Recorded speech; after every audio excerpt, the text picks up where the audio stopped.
Pa? Hello. Good afternoon. This is a BCF glorious team and glorious house church.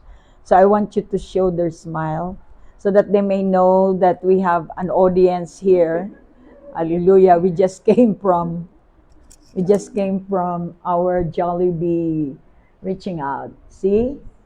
So many outside there because the the weather is gloomy, but we thank God for the house of prayer, a glorious house of prayer.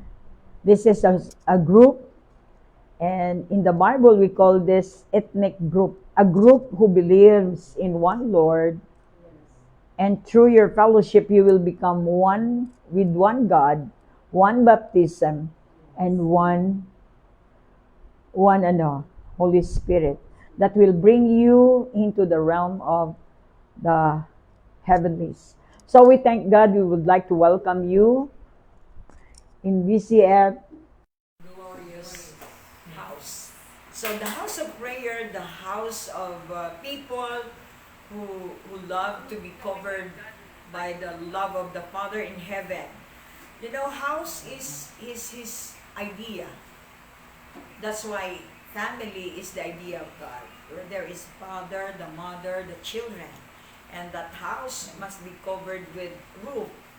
And that represents Him. His character is like a roof, covering the whole family from sunshine, from rain, from any harm. That's the love of the Father. Yes. The light is Jesus inside the house. Nagre-represent ang mother na ilaw ng tahanan. Alright?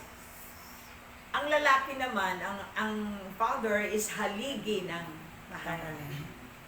At ang mga anak ay syempre sila yung nagre-receive ng protection, ng pag-ibig, ng provision ng tatay na nagtatag ng family.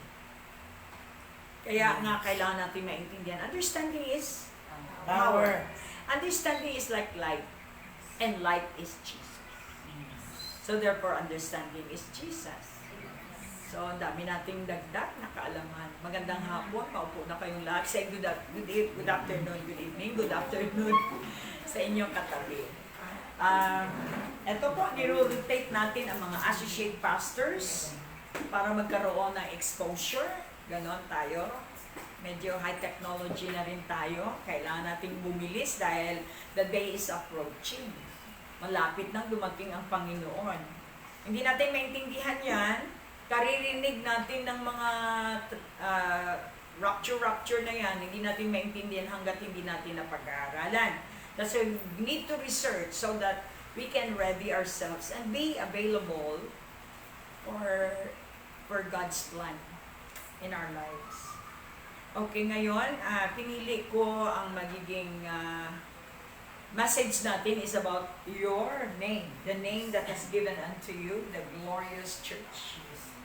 So church is a group of people. It does not mean na may building, katulad natin may big house tayo. Church is group of people who believe in one God and having a revelation.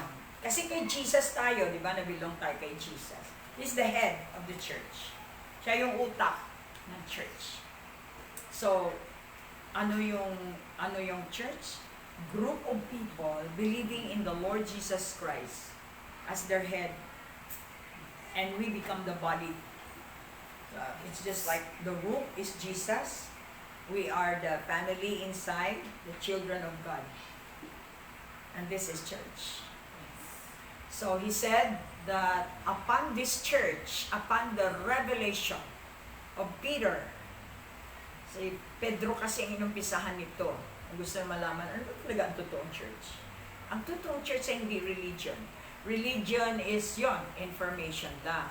So we came from religion. We have the universal religion, Catholic. So yung ating na information is general, universal. information about who God is. Ganun ang religion. Pero where are you going? Yun ang importante.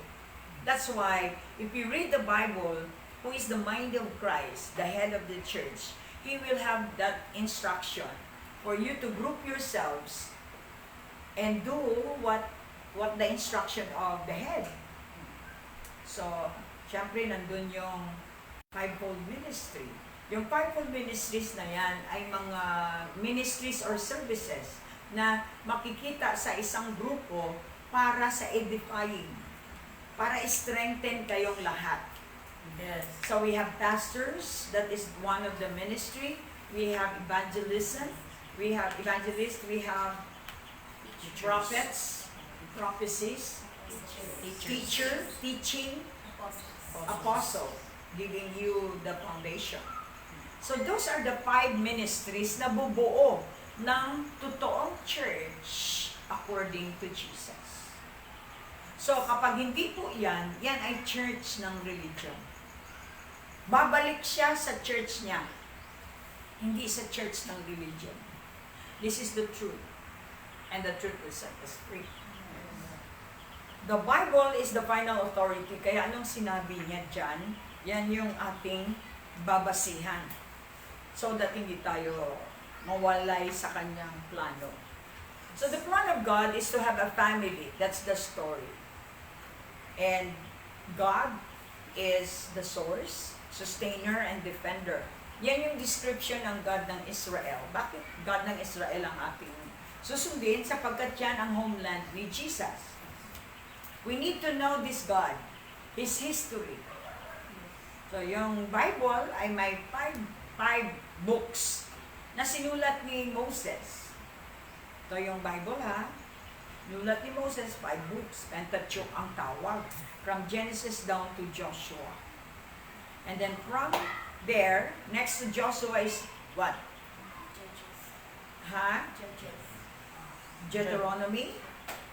Judges? Judges. Okay. Then, from Judges down to Malachi is the book of prophets. Prophets, prophecy means yung mga plano ng Diyos, yung gusto niya mangyari, salin-salin sa mga tao, sa mga generation. Yon, yung prophecy niya hanggang sa dumating nga ang prophecy niya. Para patunayan sa atin na ang salita niya noon at ngayon at sa susunod pa ay totoo. Yes. That's why we keep on saying He's the same yesterday, today, and forever. How could you say that kung hindi mo naman alam ang historical background? Kaya kailangan po natin mag-study. Importante ito kasi ito ay eternal destiny. Yung iba na lang, hayaan nyo mag-study yung mga pastor dyan, tayo magnegosyo. Okay lang yon. Kasi lahat naman pwedeng magnegosyo kahit pastor eh. Tao rin ang pastor, kailangan niya rin ng pera, kaya kailangan niya rin magnegosyo. Huwag lang sa kapa. Hindi ko nga alam kung bakit maraming pastor sa kapa, so medyo ibang category sila. Diba? Siyempre, alam mo naman, iba. Ay, ano yun eh, misinterpretation yun ng sowing and reaping. Hindi naman talaga kayo nag-sow eh. Nag-sow kayo ng pera, gusto nyong i-magic na dumami ang pera. Hindi naman ganun ang sabi ng Lord. Yes, hindi kayo yata nagbasa ng Bible. So, nandito tayo para paunawa ang tama. And God said, you will know my people by their fruit. Yes. Napaka-importante na prutas. Kaya nga hindi aksidente na binigyan tayo ng farmers. Huwag kang mag-farming, wala kang kakainin. Kaya pasalamat tayo sa mga farmers. Kung hindi man tayo talaga totoong nagtatanim, at least may nagtanim. Yes. Para may ani, at kung may ani, may kakainin ang buong bansa. Yes.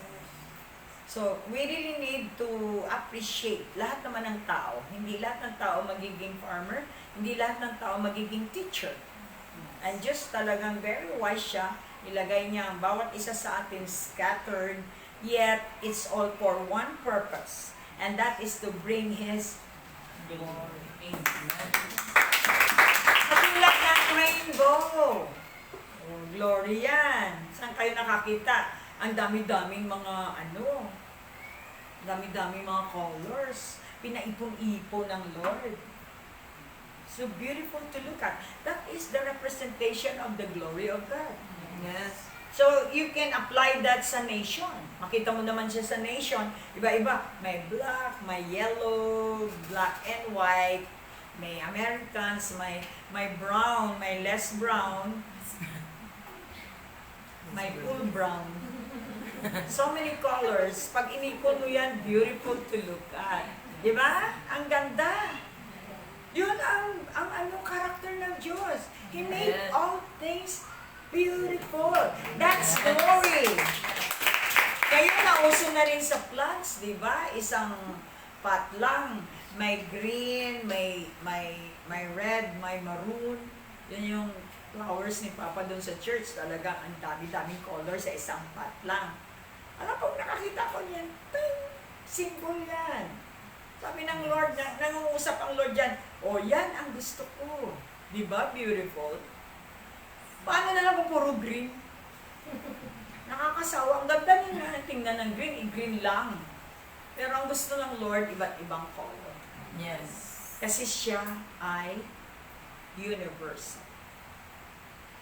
Kaya gusto niyang makilala natin siya so that we can be like Him. Glorious. Ang tanong ko sa inyo, glorious na ba kayo? So lahat tayo ay intended to be glorious if you believe and be connected to a glorious God. A beautiful God.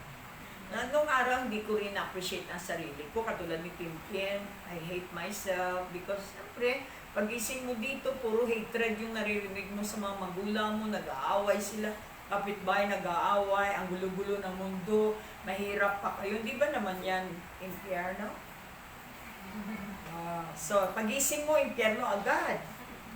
But nung na-discover mo na may langit, di ba? So, ano nangyari sa akin? It's my story. When the Lord Jesus, kasi nakita ng Lord yung heart ko na gusto ko siyang makilala.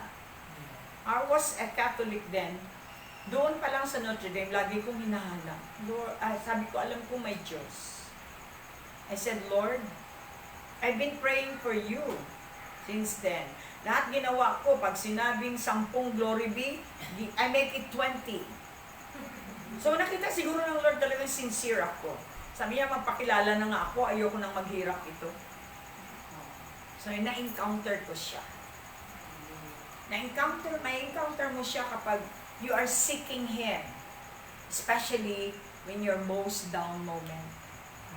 Yung time na hindi ko na alam, kasi yung time na tinawag na pala ako ng Lord, di ko lang na-realize. Na-disgrasya ako, I was a victim grenade bombing in Mati, Davao, and then nung pag-uwi ko, biglang nagulantang ako na, what is life? Pumasok lang sa isip ko, ba't ganito? Muntik na ako mamatay, doon lang ba ang buhay ko? Then I start to question. That's the time of my seeking. So for the first time in my life, binasa ko yung Bible na very clear nung araw ay uso ang Betamax. Di ba? Napa-flutter na tayo noon sa Betamax ng time namin kasi wow, napaka-klaro, colored. Di ba? So yun ang nangyari sa akin nung pagbasa ko ng Bible, Genesis down to Revelation. Nagkulong ako 3 araw. Nobody told me. I was just, seeking. Deep inside my uhaw ako na gusto kong makilala ang reason kung bakit nandito ako sa lupa. I don't want to waste my time.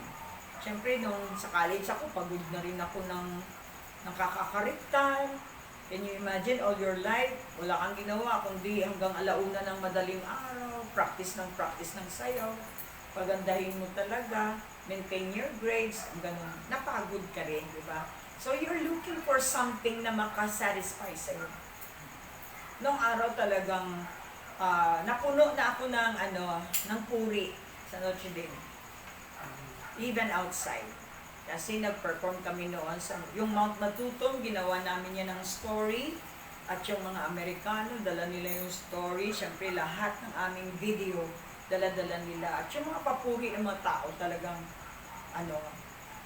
Pero salamat sa Diyos, during the time Ang inspiration ko kasi kung paano kami mawala sa poverty. Yun yung magandang inspiration. Baliwala sa akin ng mga lalaki. Sinasabi nila maganda ka pero baliwala sa akin. Ang inisip ko bigas. Gusto ko ma-providean ang buong pamilya ko. Ayokong maging mahirap kami forever. Mag-graduate ako na yun ang laman ng utak ko. Yung pala no, nasa iyo ang pag-set ng mind mo. Yes. Kung i-set ang mind mo sa boyfriend, natural. Siguro yung mga kapatid ko, glorious naman tong aming kapatid. Left and right ang boyfriend. Hindi nila ako marinig ganun. Because ang tune-in ko, I decided, kung paano kami lalabas sa poverty. Pangit ang poverty. Yes. Hindi siya glorious. Opposite siya, grabe. Alam niyo ba ang word sa Pilipino, grabe, is hospital. In other words, pag nasa hospital ka, talagang spirit, soul, and body, bagsak. Pati finances. Yan yung grabe. Opposite niyan, sumakay kayo kay Jesus, is going to change your state of calamity into a state of prosperity. Siyempre, kaganda ang kutis mo dahil ang pagkain mo hindi na yung yung budgeted. Siyempre, magiging ka na, magaling ka na kasi yung naririnig mo medyo may meron nang sinasabi. Tama ba? And then God, nung pagsunod mo lang sa word ng Lord ay you are connected, just like our message this morning. Rightly connected ka kapag si Jesus kasi He is the way, the truth, and the life. No one comes to heaven. Remember, heaven is glorious. Kaya ang heaven po ang matatawag nating glorious, hindi ang impyerno. The reason why Jesus came here is to snatch us out from the devil.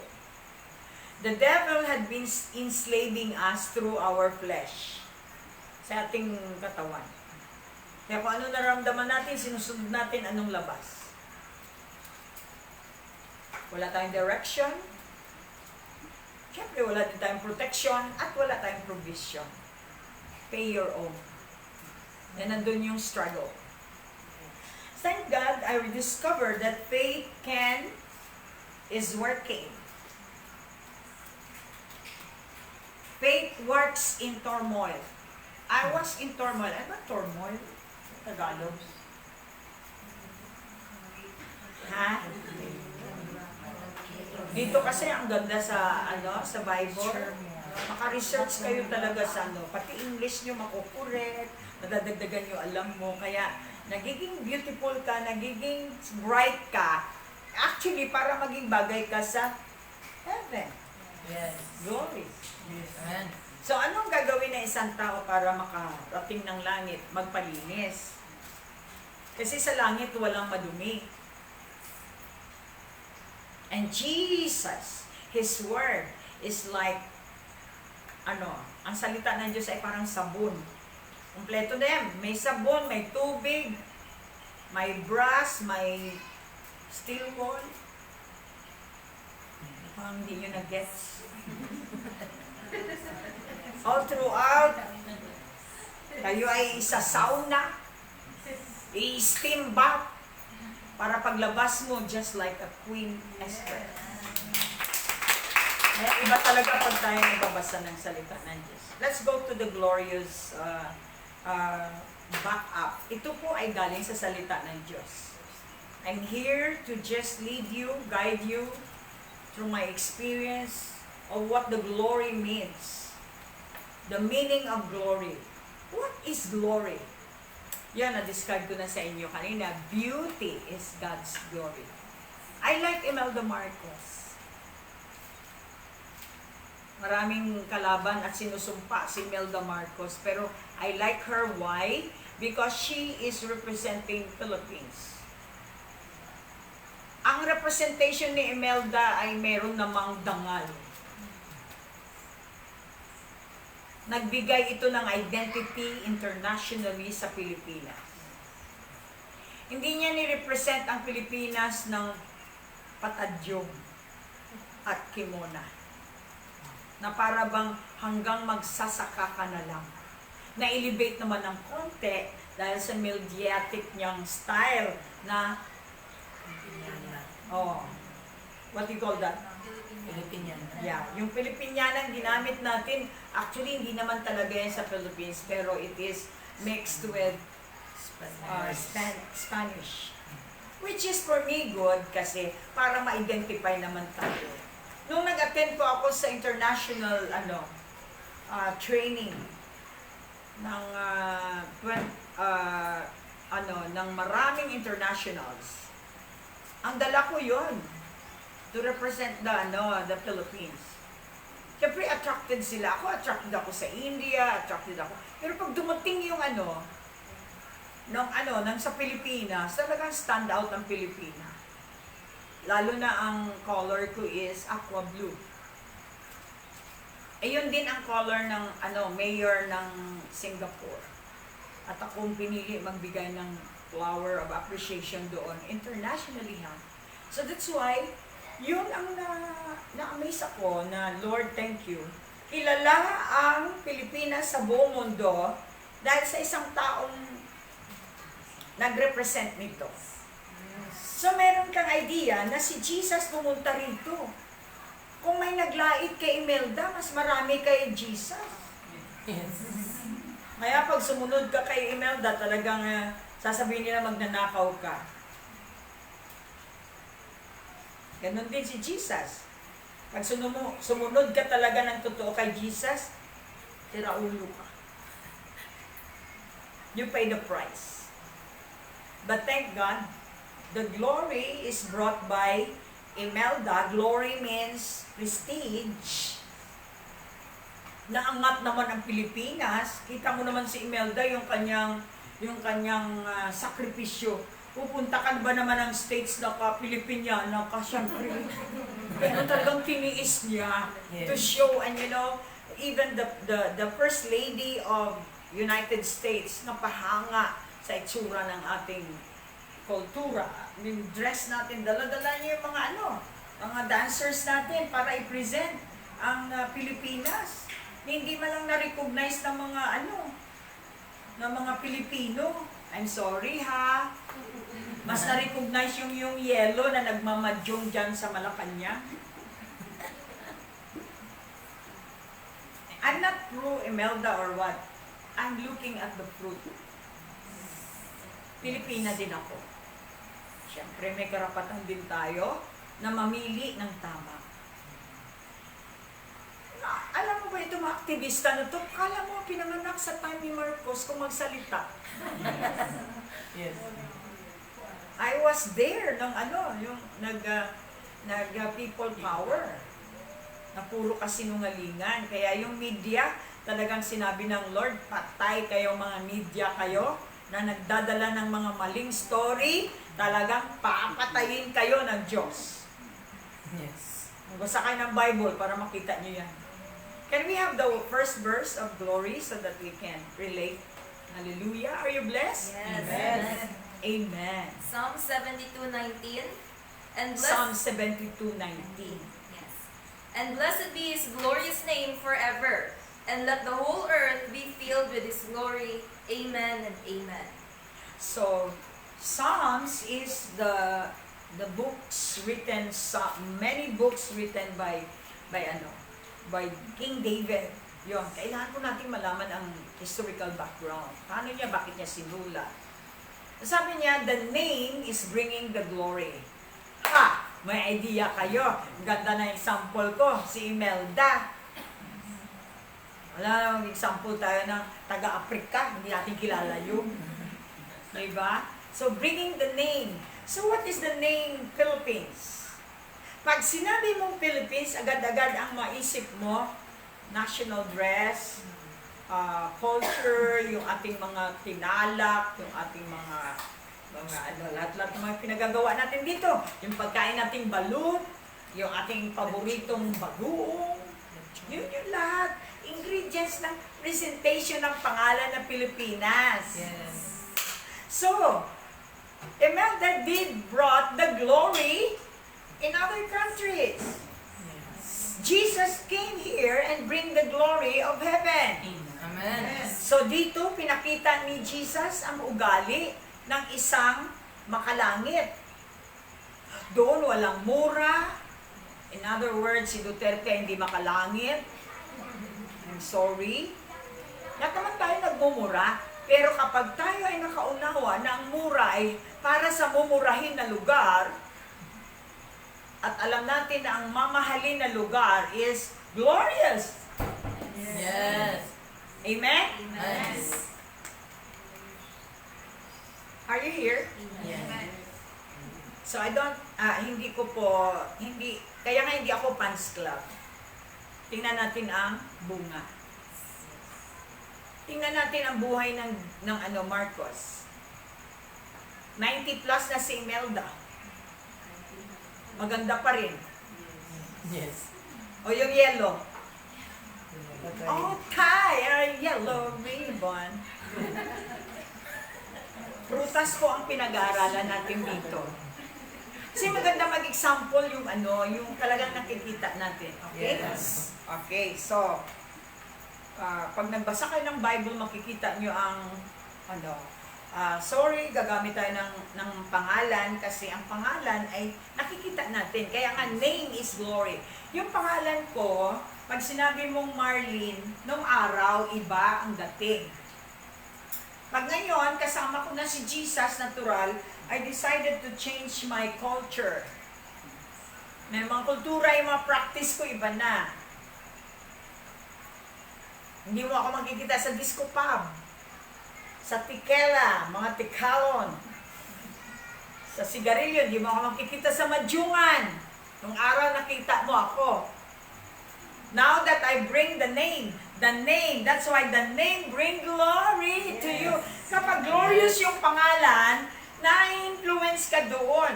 Lahat ng mga ginawa mong hindi maganda, kung nagmura man si dating Presidente Duterte, kapag na-meet niya itong si Jesus, talagang hindi niya kayang magmura na. Dahil may kapangyarihan yung pangalang Jesus.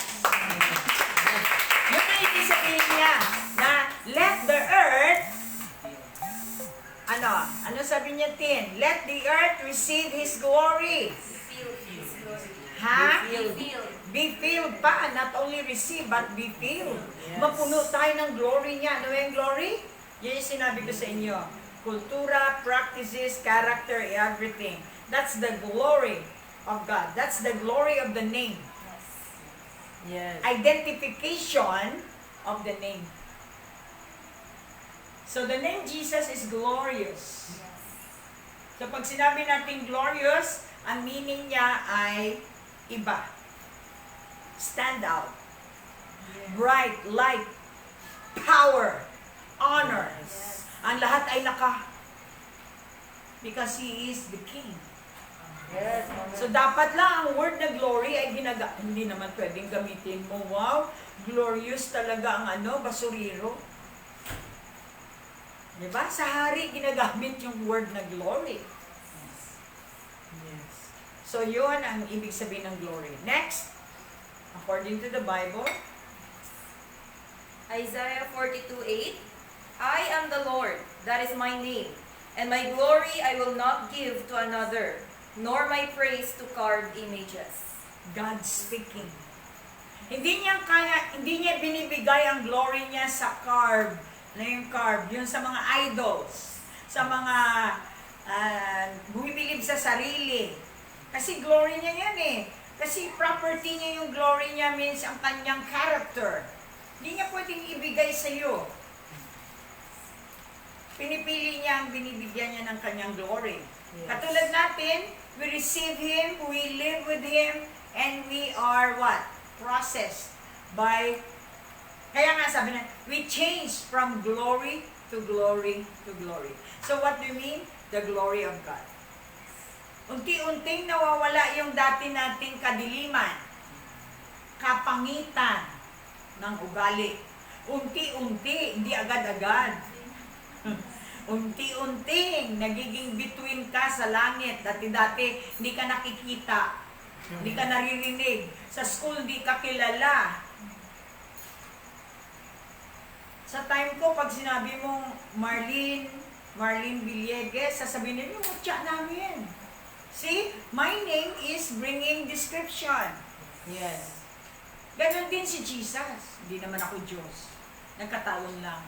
Pero kahit yumaman ka, katulad ni Oprah, sabi niya, sabi ng mga tao, you know, Oprah, you really had made a highest standard all over the world. You are a brand. Ang sagot ni Oprah, I'm not a brand. I have billions of money, but I am still Oprah. Money cannot change you. You and you and you and you will be you. Even if you have lots of buildings, airplanes, and all that, you're still you.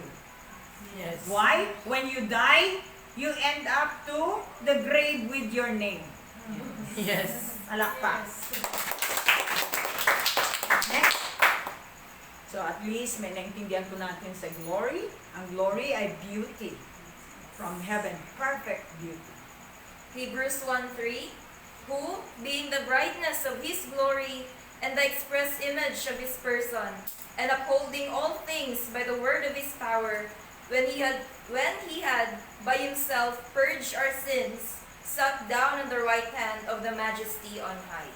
Okay, so the description of glory is there already. The expression of his character.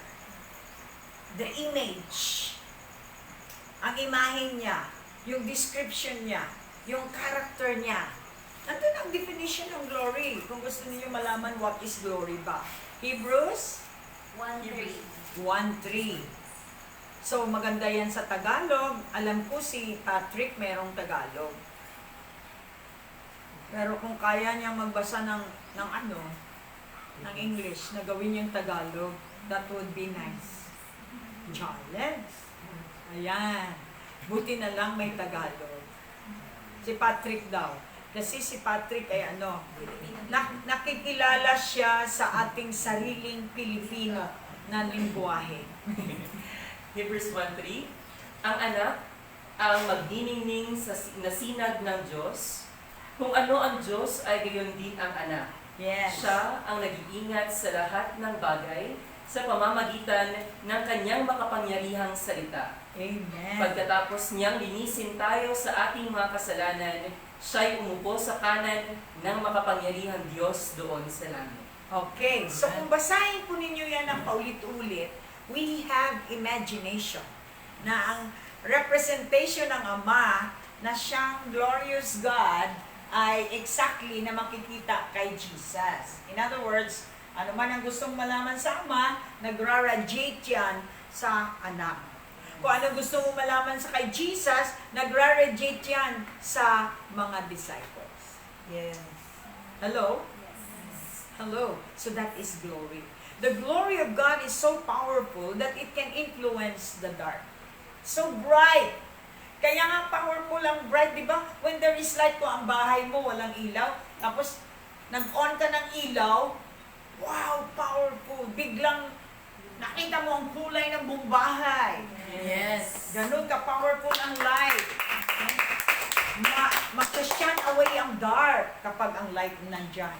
Pero kayo magtaka, kapag yung mga kapatid nyo, inaayawan kayo. Sobrang bright kayo. Siyempre, hindi nila magagawa ang kanilang mga gustong gawin kasi merong kontrabida.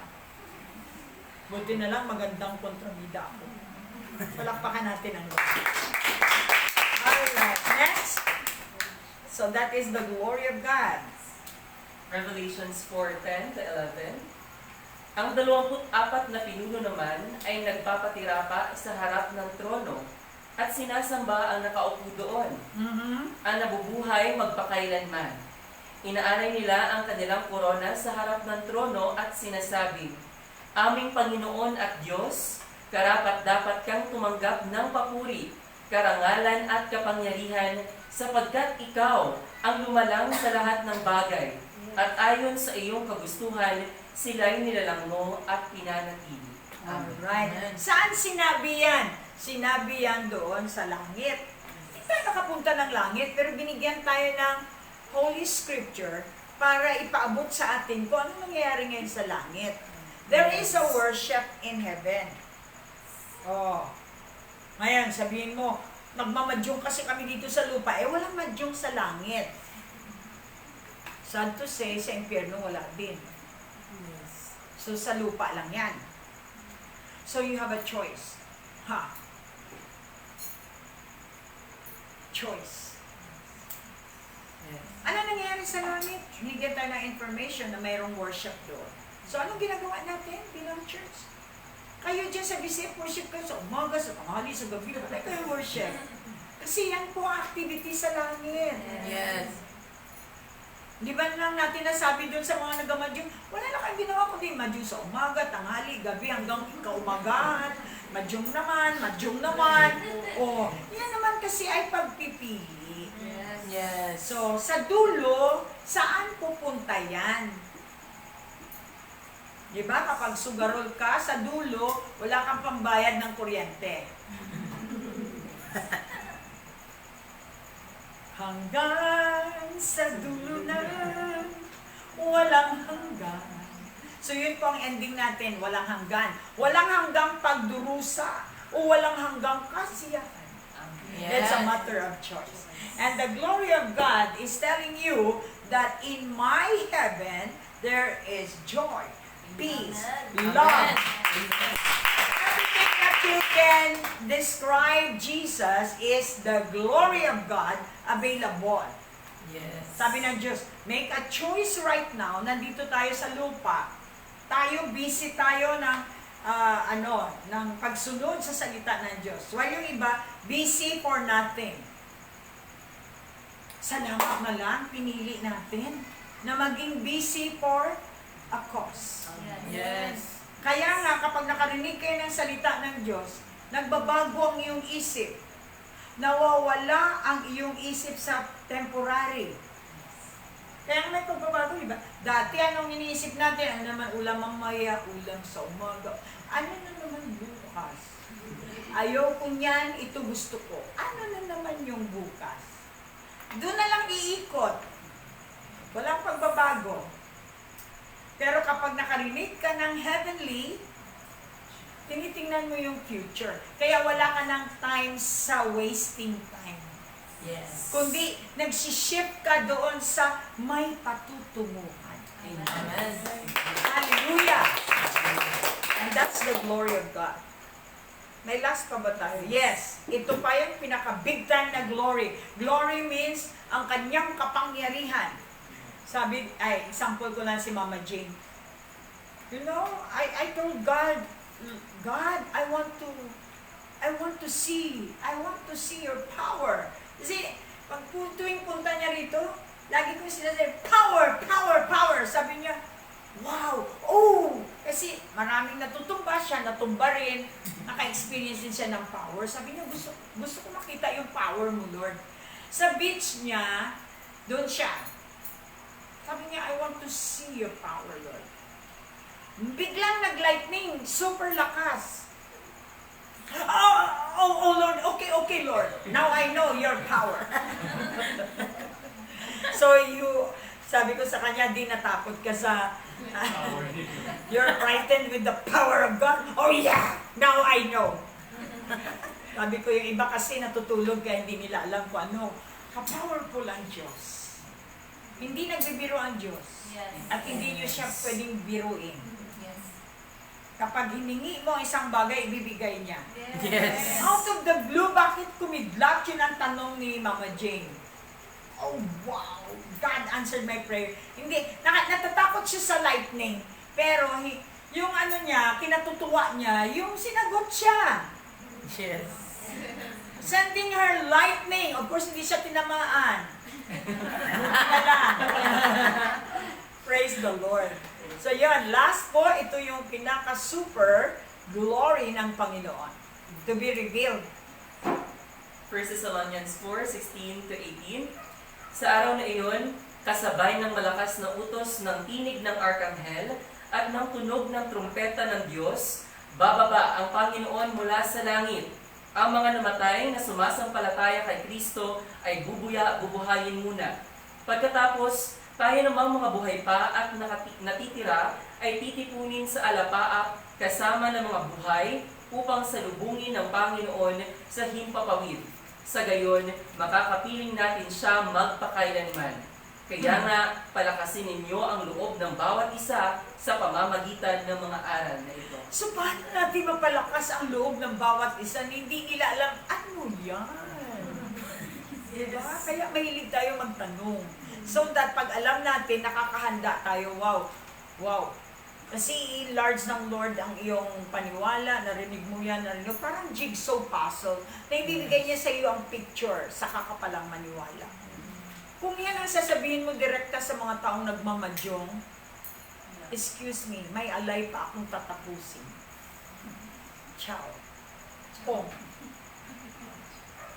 Hindi kaya ng destruction ng demonyo.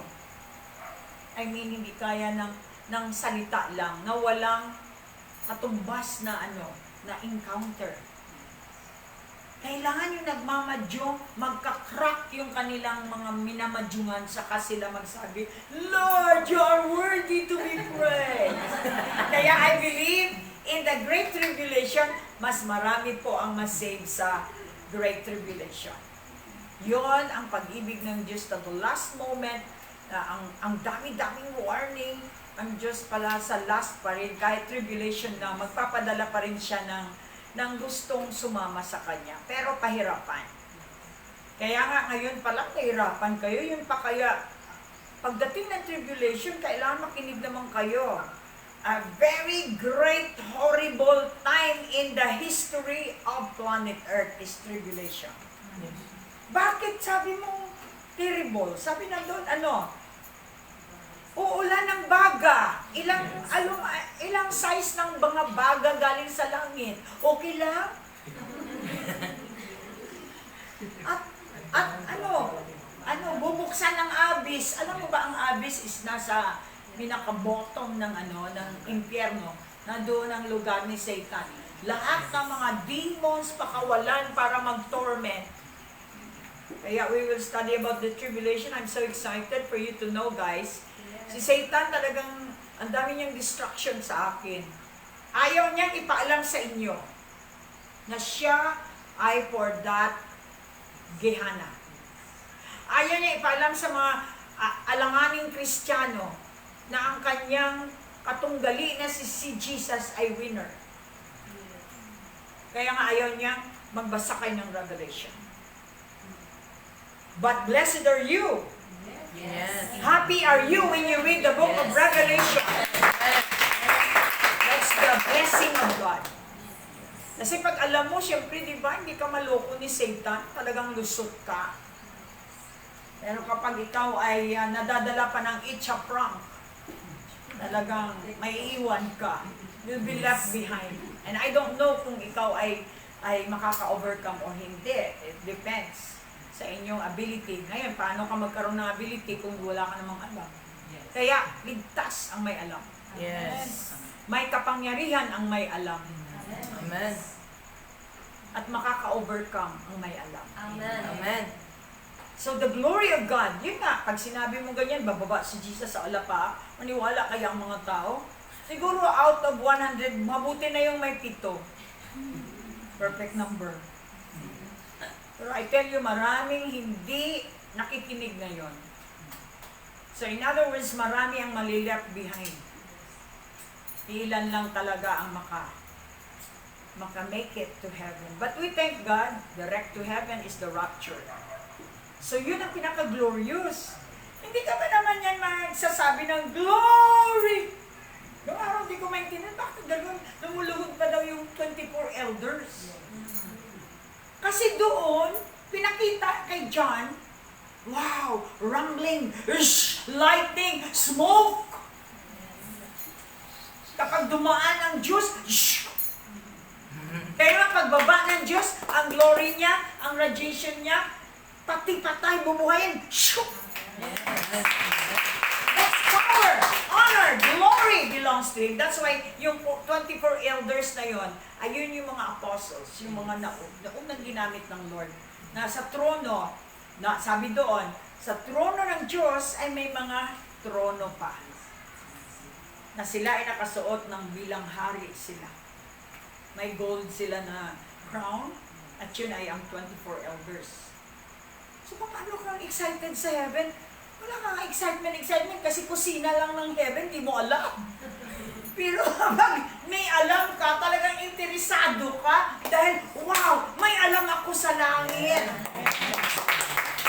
Kaya huwag natin ipagkait ang knowledge about what is to come so that maligtas at ma-enjoy din ang ating pamilya. Eternal yan, mga kapatid. Di yan biro. You're going there for eternity. Kung pinili mong magkulong sa sa dilim, then dito pa lang, sabi ng Lord, kung ano pinili nyo, doon kayo pupunta. Hindi kayo manisi ng tao dahil kayo ang pumili niyan. Binigyan kayo ng free will. So it is the time. Ngayon ang time of grace. Yes. Pwede pa tayo mamili ngayon. Pag namatay ka, hindi ka na mamili. Yes. Doon ka na papunta sa pinili mo na dito sa lupa. Kung anong ginagawa mo dito ngayon, carry dyan sa eternity. Thank God, may kamatayan. Yes, may kamatayan. Ang physical body natin. Pero ang ating kaluluwa ay walang kamatayan. Yes. The problem is, kapag wala ka kay Kristo, patay ka na dati. Double dead. Pati soul mo dead before the eyes of God. So, right after mamatay ka, na nasa dilim ka, nasa kasalanan ka, lumalayo ka sa kay Kristo, talagang ilalagay ka sa lugar na deposit before the final judgment for Gehenna. Gehenna is the place of lake of fire. Sa abyss, doon ang lugar ni Satan. Nandoon ilang taon ang mga demons na nandoon. Palalayain yan sila during tribulation para pahirapan ang mga tao. Dreadful. 5 buwan nakalagay doon na wala, magbakasyon ang kamatayan. Ibig sabihin, kahit yung mga laman mo, nagkaganon-ganon na, hindi ka mamatay-matay. Talagang pahirapan ang humanity sa tribulation. Pasilip lang po yan. So I want you to really read it because that is for you. Warning is a sign of love. Yes. Katulad ng drive ka, may warning, stop. And then red light, green light. Ganun kabuti ang Lord natin. Hindi yung basta ka na nag-drive, wala kang alam yung pala, you're going to the pit. But Jesus will always remind you. That's why the book of Revelation is full of warning. Full of love coming from the Lord. The warning of the church is in Revelation chapter 1 to 3. So, kailangan natin malaman yan. Kasi church tayo. Tayo ang babalikan. Hindi siya babalik sa religion. Babalik siya sa katawan na may banal na espiritu na mayroong alam about sa Diyos. May relasyon. Walang religion. Relationship. May God bless you and give you and fill you with the glory of God. Lahat ng anak ng Diyos is glorious. Amen. Hindi tayo mayaman. Kaya lang ang Diyos na nagre-reflect sa atin ay nandun yung depensa niya. Na-notice ninyo na kayo ay simba ng simba, no? Wala, hindi kayo naubusan. Yes. Hindi kayo naubusan. Yung mga hindi nagsisimba, laging naubusan. Yes. Hindi lang ubos, kalbo. Talagang bankrupt lahat. Kahit mayaman ka sa pera, pag spiritually bankrupt ka, it's all here. Kaya galingan mo. Ubusin mo ang last sa buhay mo kasi hanggang dito lang yan. Pagkatapos niyan, may end. Jesus will come to end all wickedness. Amen. Jesus will come to stop everything. Amen. That is not of God. Yes. You better go with God. Amen. To run alone is running the race. To run alone is running the race. That's why we are not built up with being alone. Ginawa tayo ng Diyos para sa bawat isa. To run the race is running alone. To run with God is running by grace. Amen. Come on, give Him a clap of praise. Stand and let the glory of God be seen in you.